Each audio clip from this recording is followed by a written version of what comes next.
Hello friends, welcome to my channel. Book है enlightenment to go, writer है David Michie. ये topic है कि हमारे अंदर एथिक्स का होना क्यों इम्पॉर्टेंट है। Ripening the banana within the practical approach to ethics, ये इसका टॉपिक है इस एपिसोड का। लॉर्डन एक साइंटिस्ट थे, उन्होंने साइकोलॉजिस्ट थे, उन्होंने 4 बनाना टेस्ट बताया, जिसमें उन्होंने बताया कि इंसान की जो बाहरी अपीयरेंस है और अंदर की जो रियलिटी है उसमें क्या डिफरेंस है,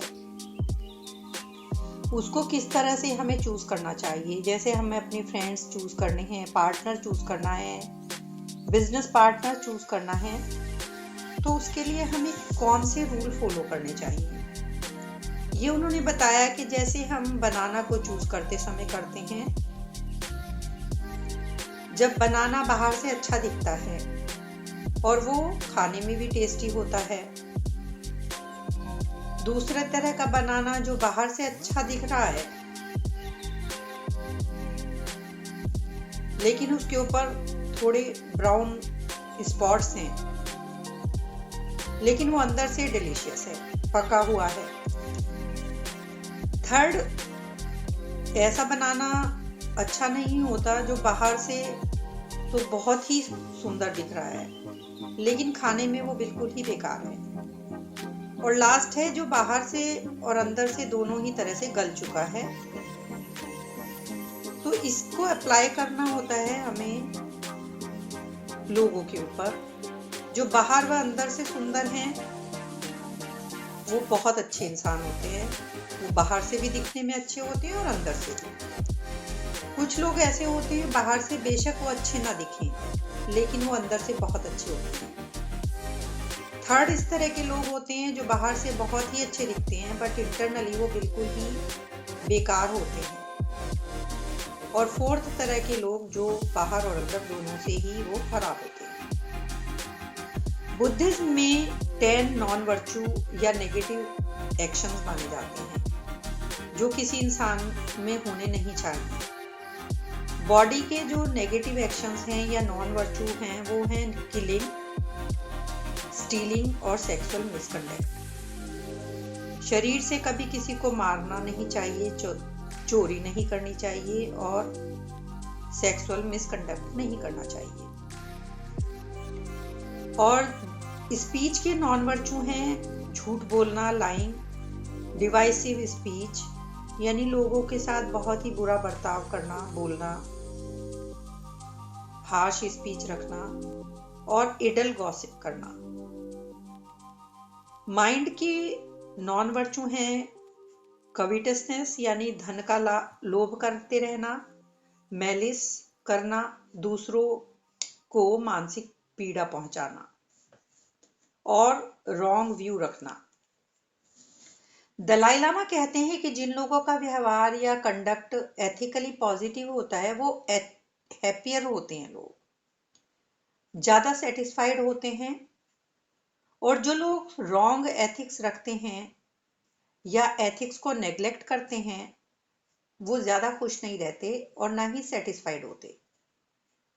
तो पहला कारण तो एथिक्स को फॉलो करके हैप्पी रहने का ही है, क्योंकि इस तरह के लोगों में जो एथिक्स को फॉलो करते हैं उनमें कोई गिल्ट नहीं होता। They have no underlying sense of guilt और रिग्रेट।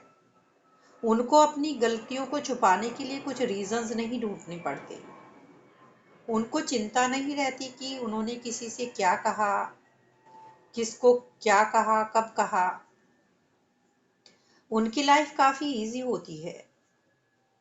और वो लोग जो एथिक्स को फॉलो नहीं करते, फॉर एग्जाम्पल कोई अपने पार्टनर से अपने एक्स्ट्रा मैरिटल अफेयर को छुपाता है, तो उसमें गिल्ट रहता है कि जब वो गलती करता है तो उसको लगता है कि जब उसके पार्टनर को पता चल जाएगा तो उसका क्या परिणाम होगा। सो उसकी इनर पीस और वेलबींग हमेशा ही डिस्टर्ब्ड रहती है। हम अपनी ही लाइफ को खुद के लिए क्यों कॉम्प्लिकेट कर लेते हैं? हम अनएथिकल होकर अपनी लाइफ को क्यों चलाते हैं? रोमांटिक इंटीमेसी, सेक्सुअल पैशन या जो मटेरियल चीज़ें हैं वो हमारे एथिक्स को यदि ख़त्म करने का कारण बनती हैं तो वो सही नहीं है। ऑफ कोर्स इसके लिए हम अपने बिहेवियर को जस्टिफाई करते रहते हैं, नए नए बहाने ढूंढते रहते हैं, रीजंस देते रहते हैं। और सेक्सुअल पैशन जब इतना ज़्यादा बढ़ जाता है या मटेरियल चीज़ों की जब अनलिमिटेड विश हो जाती है, तब एंड में हमें समझ आता है कि हमने क्या खोया और क्या पाया। ये तो ठीक है कि एथिक्स फॉलो करने में काफ़ी प्रॉब्लम होती है, उतना एक्साइटमेंट भी नहीं है, बट दलाई लामा कहते हैं कि हैप्पीनेस और पीस एथिक्स को फॉलो करने से ही आती है। इवन एथिकल लोग काफ़ी अट्रैक्टिव होते हैं, उनके पास रहना लोग पसंद करते हैं। लोगों को पता चल जाता है, उनको लगता है कि ये लोग आपसे एडवांटेज नहीं लेंगे और उल्टा आपको खुश रखेंगे। एथिकल लोगों की कंपनी में लोग रिलैक्स फील करते हैं, जैसे कि अच्छे परफ्यूम को लगाने से लोग अट्रैक्ट होते हैं। People are drawn to person with pure ethics like bees drawn to honey. जैसे शहद पे मक्खी आती हैं, उनका प्लेजेंट अपीयरेंस, रिलैक्स्ड और ओपन बिहेवियर, लोगों के प्रति उनमें कोई बुरी भावना नहीं होती। इस तरह का बिहेवियर लोगों को कंफर्टेबल बनाता है, लोग सेफ फील करते हैं क्योंकि उनको लगता है कि ये लोग उनका कोई नुकसान नहीं करेंगे। Their presence and ambience are attractive and comforting. Socially and professionally ऐसे लोगों के साथ कंपनी मत बनाइए जो एथिकली रॉन्ग हो।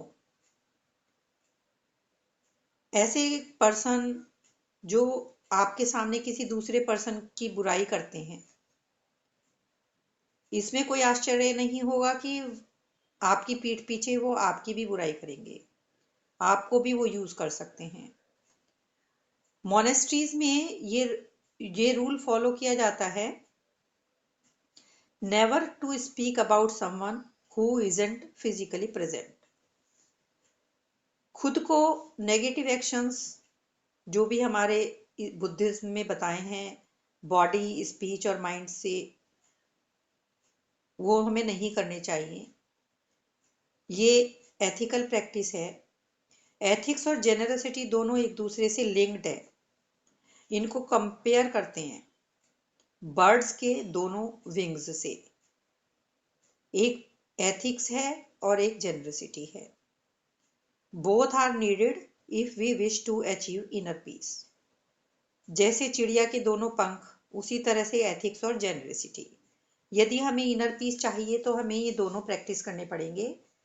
ये प्रैक्टिस आप डेली प्रैक्टिस लाइफ में कीजिए। और वो कौन कौन से ऐसे एरिया है या लोग हैं जहां पर आपको माइंडफुल होकर अपनी जेनरसिटी और एथिक्स को फॉलो करना है। सपोज आपके कोई ऐसे फ्रेंड हैं जहां किलिंग होती है, बुरे शब्द बोले जाते हैं, लोगों की पीठ पीछे बुराई की जाती है, जेलेसी होती है, तो उनमें आपको, उन लोगों से आपको सतर्क रहने की ज़रूरत है।